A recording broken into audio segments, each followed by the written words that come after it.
let's move away from politics to some of the issues that are close to your heart and issues that you've actually spoken about in Parliament. Net neutrality, one of the issues that you spoke about in Parliament. And, you know, it's ironic that today it's the FCC in the US that's talking about actually doing a U-turn on the net neutrality rules. So do you worry that there might be a departure from this position and very, I would say, you know, very pro-consumer position that we've taken here in India? I'm glad you asked me this question, Shereen, and I'll let you into a secret or two.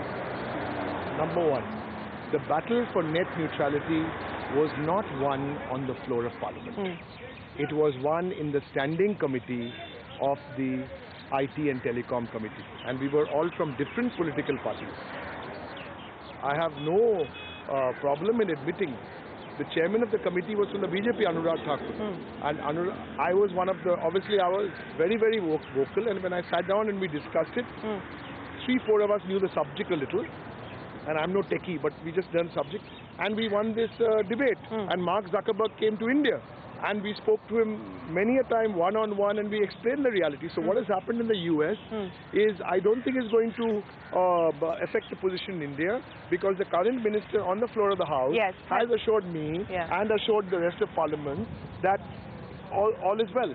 So I'm just very confident that the American position where 3 people are going to decide, our position will be different. Absolutely. One of the other issues that you talk about in the book is the GST. You know, the TMC has been one of the biggest supporters of the GST. Now, you admit that you have issues with the manner in which it was rolled out and the implementation, but you still support the idea of the GST, and you still believe the GST, unlike demonetization, is going to be good for the country in the long run. These are large structural reforms. Admittedly, you know, there have been shortcomings in implementation, but those are being addressed. When BJP was in opposition, please look at the records in Parliament, they opposed GST. No, I get that. One minute. I get that. When the Congress came into opposition, they also opposed GST. Because you guys think regional parties, you know, we are coming here for a teddy bear's picnic. No, the regional parties in these issues are most consistent. So we all for GST, it was a manifesto from 2004. But if you check the records of Parliament in the Rajya Sabha, we moved amendments to this GST bill. Now, unfortunately, or fortunately, I don't know, nobody supported 1 or 2 of those amendments. But if you look at the records, Shereen, we voted against GST. Why? Because of the structural problems, not as the concept. Let me give you another example, similar. Aadhaar. Mamata Banerjee wants Aadhaar. We want a unique identification, but not the way it is being done, not the way it is being implemented. 72% of people who don't have an Aadhaar card today are children. Today, you're making unnecessary rules in the banks also. Today, I'll give you an example, a small example. Today, if you're getting a benefit from the government, let's say whatever benefit, Kanya Shri scheme or some scheme, $750. It won't do.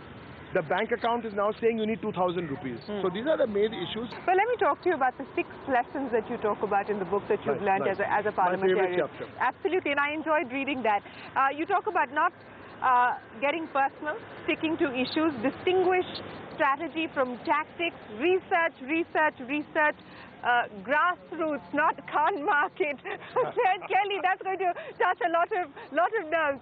So what's been off the... No, and the last one, LIP, not VIP. Yes, LIP, not VIP. So lesser important person. Absolutely. So how is this change due as an individual? You see, Shereen, there are people like us who have done politics only for 14 years. I'm saying only because my colleagues have done for 25, 30 years. So when we come in from a lateral, you know, we've lived in good homes and driven good cars. I say money is not the motivation, the motivational factor. It's to try and work with mass leaders. So the first thing is one has got an opportunity. There are tens of thousands of people with the same skills I have. I've been lucky because I've got a platform through the mass appeal of Mamata Di to express myself. Now first, and she hasn't sat down and said, you know, you have to do these 6 things in Parliament. These are picked up. Yes, you can attack. I can attack anybody in Parliament, but not personal. Number 2, it's not only research. The research has to be there with the conviction. If there's all the research and no conviction. Let me give you a third very important thing is the strategy and the tactics.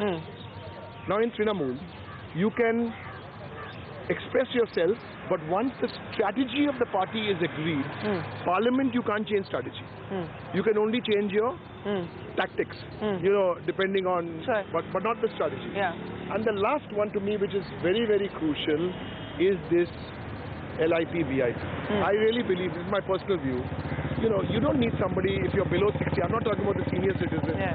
You know, you get up on an aeroplane, someone is going to come and carry your thing. I think all those reserve lounges should be made senior citizen lounges. But these are my own views. There are other colleagues of mine who have different views, and I respect their views. So let me end then, Derek, by asking you, and this is something that, you know, that I feel very strongly and passionately about, and I know that you do as well. Women, more women in Parliament, a better deal for women in this country, a change in the narrative or in the public discourse when it comes to women. I mean, what are you parliamentarians doing? Please do ask all the parliamentarians of every political party. You don't need to pass any women's reservation bill. You can pass it, it's very good. You take one example from Mamtadi's Trinamool Congress. Here's the example. If every party follows it, we'll be fine. 33%, 34.5% of Trinamool MPs in Lok Sabha, 34.5 are women, are ladies, they are doctors, they are former actresses, they are social workers, they're all there. So we don't need a women's reservation bill. Let the parties themselves take, if you get a women's reservation bill, even better.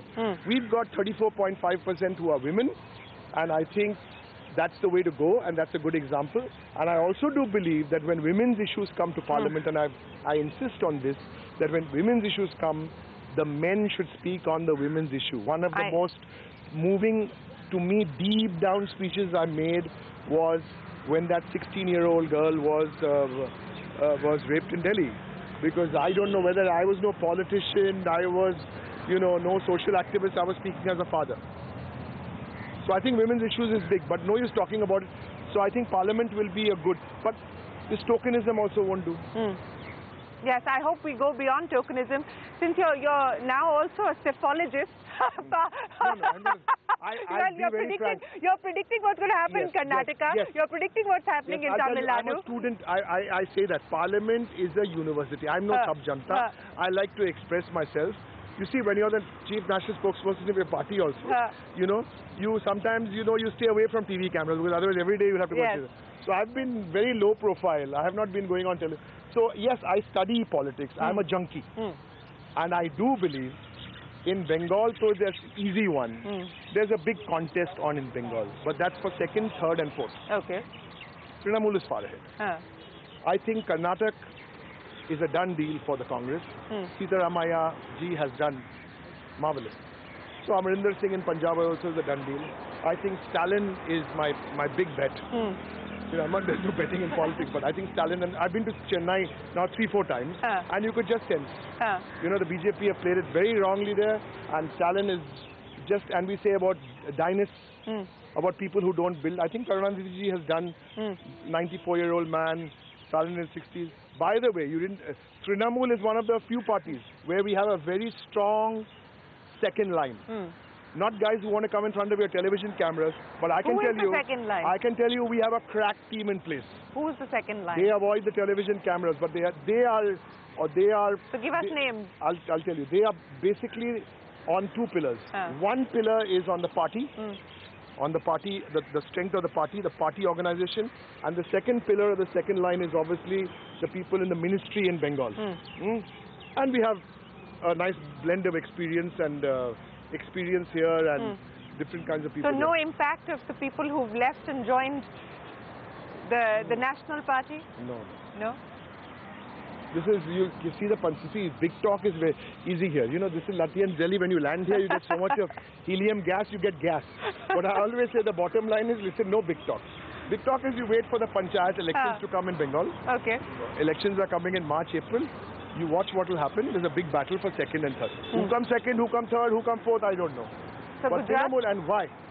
Gujarat? Gujarat, whichever way you look at it, the BJP will be the loser. I'll tell you what my starting point in Gujarat is, as a student of politics.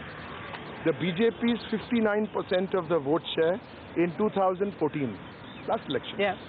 59% to the Congress's 30 and fraction percent. Yeah. So I'm going to start with that to find out who the loser is. If the BJP gets more than 59%, of course, they are the winners. Yeah. If they get below 59, maybe 49, 45, 42, whatever below that, then they are the losers. So that's the way to interpret Gujarat. When you look at numbers, you can always interpret the numbers any way you choose. Shereen, it's been an absolute pleasure, Derek. Thanks very much. Wish you the very best of luck with your second term and with the book as well. Always a pleasure speaking with you. Well, with that, it is time for us to wrap up this CNBC TV18 special for all of us here. Goodbye. Many thanks for watching.